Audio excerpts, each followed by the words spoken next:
Channel. और बच्चों, I am Parul, your biology tutor.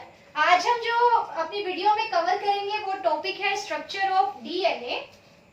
और देखो, हम प्रीवियस वीडियोस में न्यूक्लियोटाइड के बारे में, कैसे दो न्यूक्लियोटाइड्स को कंबाइन करना है डाइन्यूक्लियोटाइड बनाने के लिए, और कैसे बहुत सारे न्यूक्लियोटाइड्स कंबाइन होकर एक पॉलीन्यूक्लियोटाइड चेन बनाएंगे, that we have already discussed in our previous videos.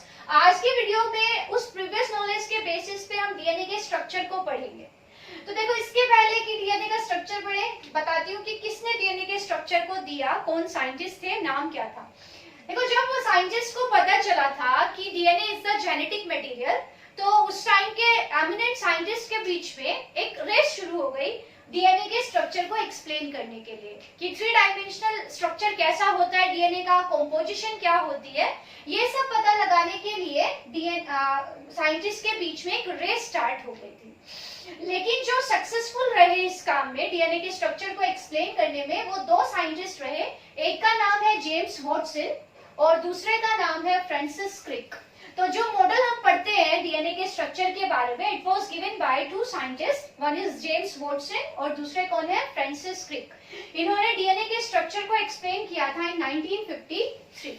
Okay, आगे देखो, इनकी जो ये ऑब्जर्वेशन रही कि उनको आइडिया कहां से मिला कि डीएनए का स्ट्रक्चर कैसा होगा, तो उसके लिए दो ऑब्जर्वेशन इन्होंने की। First observation was based on the principle of Erwin Chargaff. देखो, Erwin Chargaff was a biochemist, ये भी एक साइंटिस्ट थे, एरविन चरगैफ। इन्होंने क्या किया था कि डिफरेंट स्पीशीज के ऑर्गेनिज्म से डीएनए को निकाला, फिर उस डीएनए की बेस कंपोजिशन को इन्होंने स्टडी किया।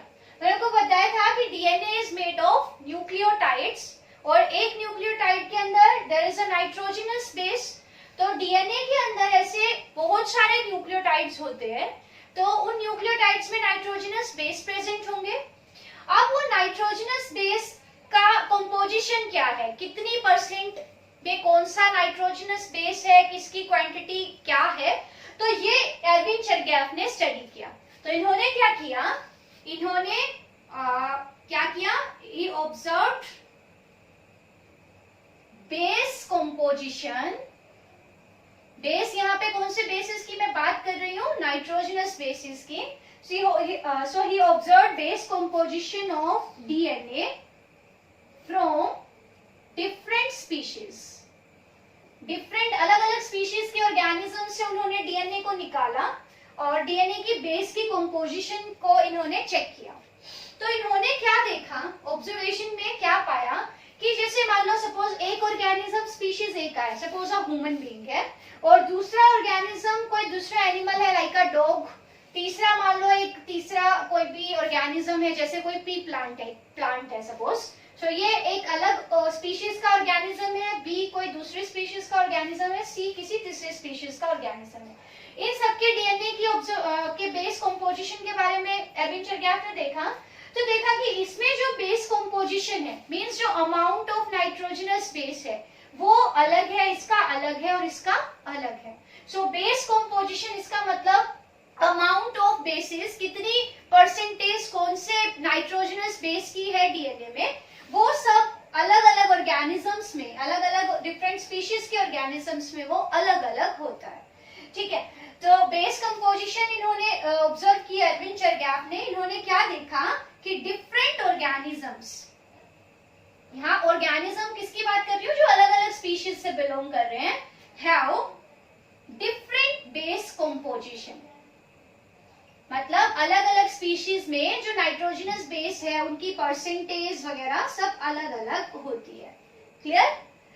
और इन्होंने एक चीज बड़ी इंटरेस्टिंग सी ऑब्जर्व की कि हालांकि जो बेस कंपोजिशन है वो अलग अलग स्पीशीज में अलग अलग होती है, बट एक ऑर्गेनिज्म के डीएनए में, चाहे वो कोई भी स्पीशीज का हो, जितना प्यूरिन होता है उतना ही पायरिमिडिन होता है। मैंने आपको बताया था there are two types of nitrogenous base, एक प्यूरिन होते हैं, दूसरे पायरिमिडिन होते हैं। और प्यूरिन में कौन से होते हैं, purines are A and G, adenine and guanine. और जो पायरिमिडिन्स हैं, पायरिमिडिन्स कौन से होते हैं, टी एंड सी। ठीक है, यू अंदर यूरेसिल प्रेजेंट नहीं होता। सो हम यहाँ पे 4 नाइट्रोजनस बेस की बात कर रहे हैं, A and G are purines and T and C are pyrimidines. ठीक है, तो एडविन चरगैफ ने देखो क्या किया, अलग अलग स्पीशीज के ऑर्गेनिज्म से डीएनए को ऑब्जर्व किया और देखा कि जो अलग अलग स्पीशीज के ऑर्गेनिजम्स हैं उनमें amount of purines and pyrimidines वो अलग अलग होते हैं। बट अगर हम किसी भी स्पीशीज का ऑर्गेनिज्म ले ले उसके अंदर कुछ चीजें कॉमन है, जैसे फॉर एवरी ऑर्गेनिज्म, चाहे वो कोई भी स्पीशीज का हो, फॉर एवरी ऑर्गेनिज्म, याद रखना है, बहुत ही इंपॉर्टेंट है, जितना डीएनए के अंदर एडेनिन का अमाउंट है, मींस मोलर कंसंट्रेशन, और आप सिंपल भाषा में बोल दो कि भाई जितने एडेनिन का अमाउंट है उतना ही अमाउंट थायमीन का है। ठीक है, ए एडेनिन, टी फॉर थायमीन। सो एक कोई भी ऑर्गेनिज्म का डीएनए आप ले लो, उसके डीएनए में जितना एडेनिन मिलेगा उतना ही अमाउंट में थायमीन मिलेगा। It means molar concentration of adenine in an organism is equal to the molar concentration of thymine, और we can say, इसको हम लिखना चाहें तो A और T का जो रेशियो है, means ratio of adenine to thymine, दोनों इक्वल है, सो इनका रेशियो कांस्टेंट होगा और किसके इक्वल होगा, 1 के इक्वल। सपोज हमारे डीएनए के अंदर मान लो 30% ये है, तो थायमीन भी कितना होगा, 30%। सो ए का अमाउंट और टी का amount will be equal and their ratio will be 1। Okay, इस और सिमिलरली जितना ग्वानिन होगा, मींस डीएनए के अंदर जितना ग्वानिन का अमाउंट होगा उतना ही अमाउंट होगा साइटोसिन का। इट मींस G और C, अगर इनका रेशियो हम पता करें, सपोज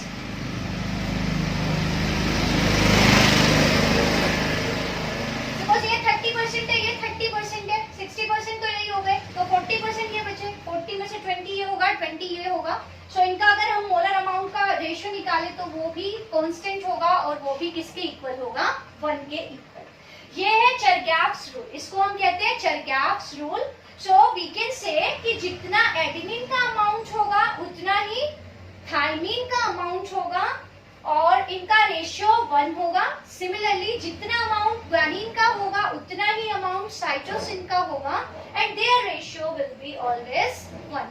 ठीक है, सो दिस इज चरगैफ रूल। इससे पता चल गया जितना डीएनए में एडेनिन होगा उतना ही थायमीन होगा, जितना ग्वानिन होगा उतना ही साइटोसिन होगा। This is called Chargaff rule. तो जेम्स वाटसन और फ्रांसिस क्रिक को यहाँ से आइडिया मिल गया, उनको पता चल गया कि डीएनए में एडेनिन और थायमीन इक्वल होने हैं और ग्वानिन और साइटोसिन इक्वल होने हैं। सो दिस इज इम्पोर्टेंट, और इसके बेसिस पे आपको कुछ क्वेश्चंस भी दिए हुए हैं आपके एनसीईआरटी में, मैं आपको अगले वीडियो में उनको सॉल्व कराऊंगी। ठीक है, तो दिस इज चरगैफ रूल, आपको समझ आ गया होगा। So molar amount of adenine is equal to thymine and their ratio will be constant and will be always equal to 1. Similarly, the ratio of molar concentration of guanine to cytosine is always equal to 1. चाहे वो हम किसी भी organism, किसी भी species का हो, उसकी बात कर ले, ऐसा ही होता है। So this is चरगैफ्स रूल, और इसकी ये जो ऑब्जर्वेशन है इसको कंसिडर किया जेम्स वाटसन और फ्रांसिस क्रिक। आगे देखो आगे क्या हुआ, एक और इनका बैकग्राउंड है। अच्छा देखो, अभी एडविन चरगैफ के रूल के बारे में हमने पढ़ा। इसके बाद जो नेक्स्ट ऑब्जर्वेशन इनको आइडिया मिला डीएनए के स्ट्रक्चर के बारे में, वो कहाँ से मिला। एक बार क्या होता है कि फ्रांसिस क्रिक एक यूनिवर्सिटी में थे और जेम्स वाटसन उनसे मिलने जाते हैं, उनके पास फ्रांसिस क्रिक के पास जाते हैं जेम्स वाटसन। क्या होता है कि जेम्स वाटसन प्रोटीन के स्ट्रक्चर के बारे में उस समय एक्सपेरिमेंट कर रहे होते हैं। उनकी जो स्टडी का टॉपिक होता है वो होता है कि प्रोटीन का स्ट्रक्चर कैसा है। तो जेम्स वाटसन जाते हैं फ्रांसिस क्रिक से मिलने, और उसी यूनिवर्सिटी में क्या होता है कि जेम्स वाटसन की मुलाकात होती है, वो विजिट करते हैं एक साइंटिस्ट की लैब को। उन साइंटिस्ट का नाम है मॉरिस विल्किंस। तो क्या हो गया कि जो जेम्स वाटसन है उन्होंने विजिट किया मॉरिस विल्किंस की लैबोरेटरी को, और इस लैब के अंदर जेम्स वॉटसन को एक एक्सरे फोटोग्राफ मिली। मतलब एक एक्सरे, जैसे एक्सरे में इमेज आती है ना, वैसी एक इमेज इनको मिली जेम्स वॉटसन को मॉरिस विल्किंस के लैब से। और वो जो इमेज है वो डेवलप एक दूसरे साइंटिस्ट ने की थी जिनका नाम है रोजलिंड फ्रैंकलिन।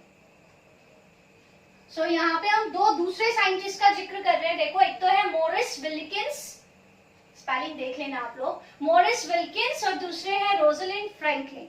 ये दो साइंटिस्ट हैं। जेम्स वॉटसन विजिट कर रहे थे फ्रांसिस क्रिक को, वहां उन्होंने विजिट किया मॉरिस विल्किंस की लैब को, और वहां पे इन दोनों के द्वारा एक ना एक्सरे फोटोग्राफी तैयार की गई थी। अब यहाँ पे एक फिजिक्स का वर्ड यूज करूंगी, वो आप देख लेना कि they found X ray image of किसकी, डीएनए की। और ये कौन सी टेक्निक से डेवलप की गई थी, by the X ray diffraction pattern. ठीक है, एक्सरे डाइफ्रैक्शन, डाइफ्रैक्शन एक टेक्निक होती है फिजिक्स में, आप लोग पढ़ोगे इसको। तो इस टेक्निक के थ्रू एक्सरे को यूज करते हुए डीएनए की एक इमेज तैयार की हुई रखी थी मॉरिस विल्किंस और रोजलिंड फ्रैंकलिन की लैब के अंदर। वो इमेज हाथ लग गई किसके, जेम्स वॉटसन के। फिर उन्होंने फ्रांसिस क्रिक के साथ इस इमेज को डिस्कस किया, और इनको क्या पता चला, देखो यहाँ पे इंपॉर्टेंट बात है, इनको पता चला कि जो डीएनए है, डीएनए स्ट्रेट, जैसे मैंने आपको बताया था ना कि DNA is a polynucleotide chain, तो डीएनए में एक ऐसी सीधी पॉलीन्यूक्लियोटाइड चेन नहीं है, बल्कि डीएनए हेलिक्स फॉर्म में है। हेलिक्स आप जानते होंगे, अभी बताती हूँ, मैं आपको डिस्कस करूंगी। तो इनको क्या पता चला, बेस्ड ऑन द इमेज, जो इमेज किससे तैयार की गई थी, by the X ray diffraction pattern, और ये इमेज तैयार की थी मॉरिस विल्किंस और रोजलिंड फ्रैंकलिन ने। इस इमेज को ऑब्जर्व किया जेम्स वॉटसन और फ्रांसिस क्रिक ने, तो इन्होंने पाया कि जो डीएनए है वो स्ट्रेट चेन नहीं है, बल्कि वो हेलिकल फॉर्म में है। दूसरा, डीएनए के अंदर दो चेन्स हैं, मैंने आपको बताया था पॉलीन्यूक्लियोटाइड चेन है, वैसी डीएनए के अंदर कितनी चेन है, 2 पॉलीन्यूक्लियोटाइड चेन है, और वो 2 पॉलीन्यूक्लियोटाइड चेन एक हेलिक्स की फॉर्म में ट्विस्टेड है। और साथ ही साथ मींस डीएनए के अंदर there is double helix, 2 chain है तो 2 हेलिक्स बनेंगी। 2 चेन, एक पॉलीन्यूक्लियोटाइड चेन को हम कहेंगे स्ट्रैंड, तो 2 पॉलीन्यूक्लियोटाइड चेन मींस 2 स्ट्रैंड्स। तो डीएनए को हम कह सकते हैं कि डीएनए इज डबल स्ट्रैंडेड, और जब मैं बोलूं कि डीएनए डबल स्ट्रैंडेड है, इसका मतलब है DNA is made of 2 polynucleotide chains. ठीक है, डीएनए के अंदर how many polynucleotide chains are there, 2 polynucleotide chains, and these chains are not straight but these are helical. So जो ये मॉडल था जो जेम्स वॉटसन और फ्रांसिस क्रिक ने तैयार किया, इस मॉडल का नाम है double helical model of DNA. Model of DNA क्यों कह रहे हैं हम इसको डबल हेलिकल मॉडल, क्योंकि डीएनए 2 हेलिक्स से और 2 स्ट्रैंड से बना है, and these strands are in form of helix. So this model developed by James Watson and Francis Crick is known as double helical model of DNA. Okay, so ये पता चला। दूसरा क्या पता चला इनको, कि जो 2 चेन्स हैं उनके बीच में एक यूनिफॉर्म गैप है। मीन्स ऐसा नहीं है कहीं से 2 चेन्स पास है, कहीं से 2 चेन्स दूर हैं, उनके बीच में जो डिस्टेंस है, आपने रेल की पटरियां देखी है तो उनके बीच में एक इक्वल गैप रहता है। सिमिलरली डीएनए की जो 2 चेन्स हैं उनके बीच में भी एक यूनिफॉर्म गैप है। There is a uniform gap between 2 polynucleotide chains, या मैं सिंपल चेन्स लिख देती हूँ, और ये गैप कितना है, ये 2 नैनोमीटर का है, और 1 nanometre is equal to 10 raise to power -9 metre. और अगर मैं इसको एंगस्ट्रॉम में लिखूं तो 1 0 इसमें लगा देना, इसका मतलब 2 नैनोमीटर किसमें कन्वर्ट कर रहे हैं हम, एंगस्ट्रॉम में, तो ये हो गया 20 एंगस्ट्रॉम। तो समझने की बात क्या है कि DNA is made of 2 polynucleotide chain, वो 2 चेन स्ट्रेट नहीं है but they are helically twisted, and there is a uniform gap between these 2 chain और वो गैप है 20 एंगस्ट्रॉम और वी कैन से 2 नैनोमीटर। और ये गैप यूनिफॉर्म है, ऐसा नहीं है कहीं से दो चेन पास है कहीं से दो चेन दूर है, there is a uniform gap between them. साथ ही साथ इनको और क्या पता चला डीएनए के बारे में, इनको पता चला कि जो दो न्यूक्लियोटाइड चेन है तो न्यूक्लियोटाइड चेन में न्यूक्लियोटाइड्स मिलेंगे, तो दो एडजेसेंट जो न्यूक्लियोटाइड्स हैं, सपोज एक न्यूक्लियोटाइड है उसके बाद उसके नीचे दूसरा न्यूक्लियोटाइड है, तो इन दो न्यूक्लियोटाइड के बीच में दोनों के बीच में गैप कितना है, so distance between two adjacent nucleotides, और आगे हम न्यूक्लियोटाइड्स की जगह एक वर्ड यूज करेंगे बेस पेयर्स, वो आपको अभी आगे बताऊंगी।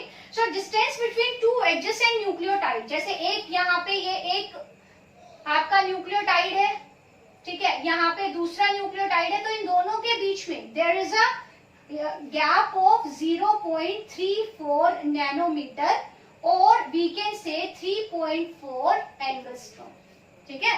सो DNA is made of two polynucleotide chains. These chains are having a uniform gap between them. This is the diameter of DNA and it is 2 nanometer or 20 angstrom. DNA is in form of helix और DNA के जो nucleotides हैं उनके बीच में there is a gap. कितना gap है 0.34 nanometre के form में और एंगस्ट्रॉम में लिखे तो 3.4 एंगस्ट्रॉम. क्लियर?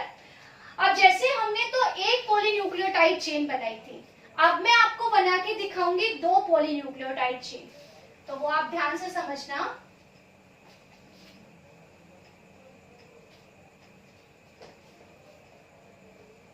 कैसे बनेगा वो, जैसे एक पॉलीन्यूक्लियोटाइड चेन मैं बना रही हूं पहले.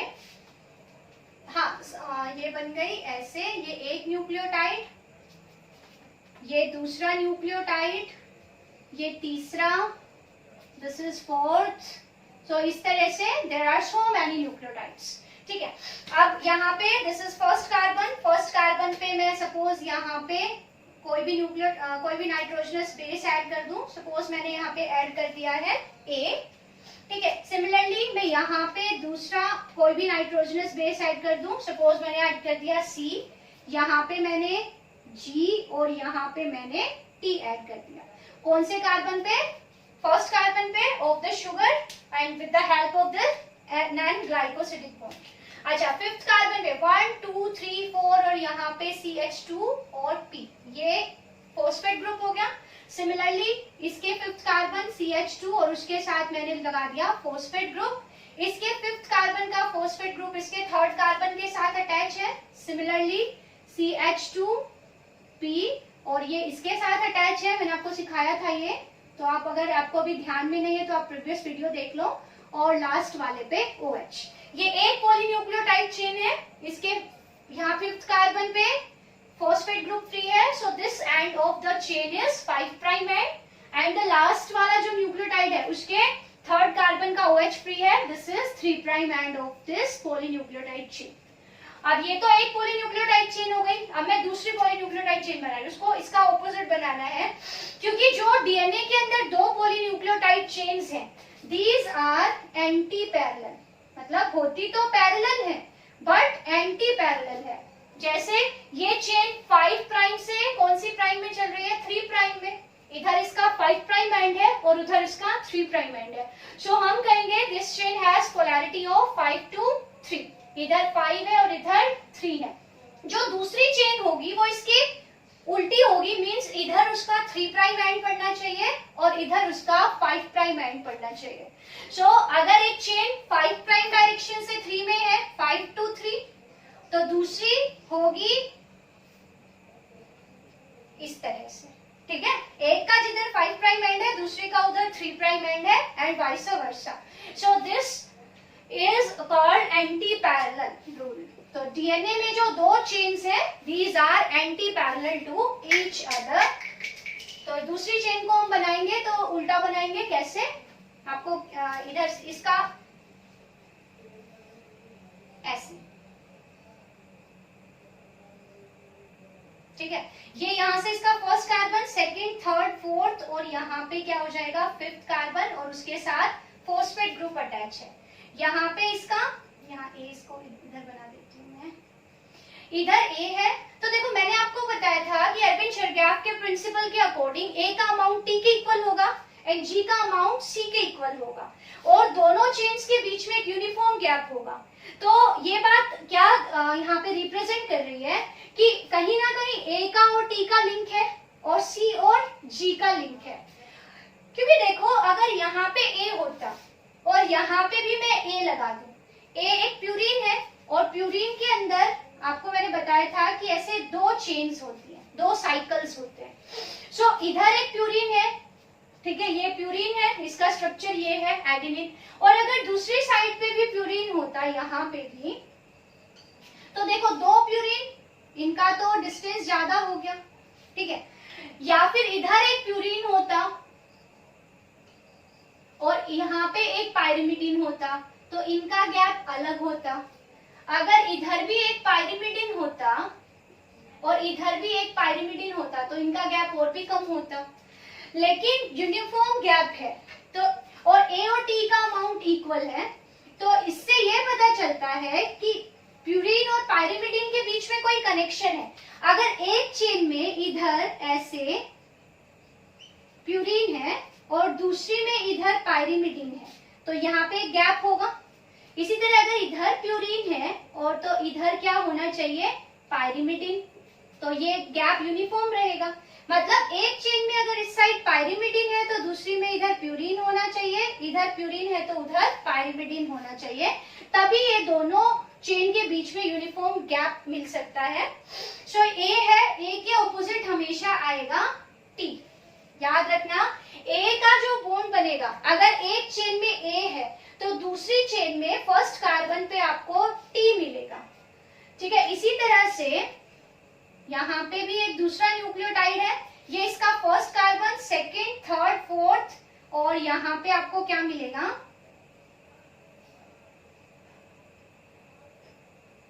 ऐसे, ठीक है, ये फिफ्थ कार्बन और फिफ्थ कार्बन पे आपको फॉस्फेट मिलेगा। इसका ये फर्स्ट, सेकेंड, थर्ड, थर्ड और इसका फिफ्थ आपस में फिर से कनेक्ट हो गए। यहाँ 1 2 3, 3 पे क्या मिलेगा आपको, OH। सिमिलरली यहाँ पे आप एक और ऐसे, इधर ये इसके साथ कनेक्ट कर दो, ये इसके साथ, और लास्ट वाले पे CH2P। इधर C है तो दूसरी चेन में इसके ऑपोजिट हमेशा क्या आएगा, G। G है तो इसके ऑपोजिट हमेशा आएगा C, और T है तो इसके ऑपोजिट हमेशा आएगा A, ठीक है। इसका मतलब है एक चेन में A है तो दूसरी चेन में उसके साथ T होगा, अगर एक चेन में C है तो दूसरी चेन में उसके साथ G होगा। सो यहाँ पे एडेनिन था तो दूसरी चेन में यहाँ पे थाइमिन मिलेगा, इस चेन में फर्स्ट कार्बन पे साइटोसिन था तो दूसरी चेन में इसी पोजीशन पे ग्वानिन मिलेगा। इधर ग्वानिन था तो इधर साइटोसिन, इधर थाइमिन था तो इधर एडेनिन, यानी कि हम कहेंगे A is complementary to T। A का पूरक यानी उसके साथ कौन आएगा, हमेशा T, and C is complementary to G, ठीक है। A और T इन दोनों के बीच में ये दो, देखो एक पॉलीन्यूक्लियोटाइड चेन ये बन गई, एक ये बन गई।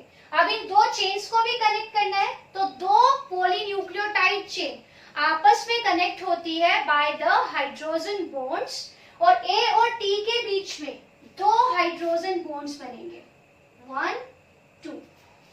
इसी तरह C और G के बीच में 3 हाइड्रोजन बॉन्ड्स होंगे, G और C यहाँ भी 3 हाइड्रोजन बॉन्ड्स, T और A है तो यहाँ पे होंगे 2 हाइड्रोजन बॉन्ड।